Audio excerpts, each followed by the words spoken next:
భక్తి అంటే దేవుని ఉండి లాభం పొందడమేనా? అవసరమైతే దేవుని కొరకు సమస్తాన్ని నష్టపడ్డం భక్తి కాదా? కాదా?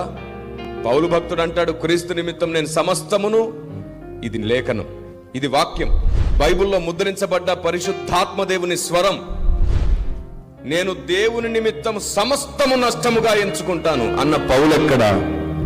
నాకు సమస్తం ఇస్తేనే విశ్వాసంలో బలంగా ఉంటాను దేవుడా అని అడిగిన మనం ఎక్కడ?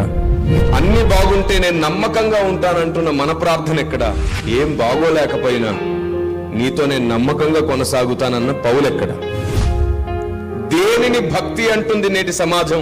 అన్ని బాగుండి, అడిగినవన్నీ దొరికి, అన్ని సమృద్ధి ఉంటే అతను కరెక్ట్ గా ఉన్నాడు కాబట్టి దేవుడు అన్ని ఇస్తున్నాడు అని ఇస్తాం.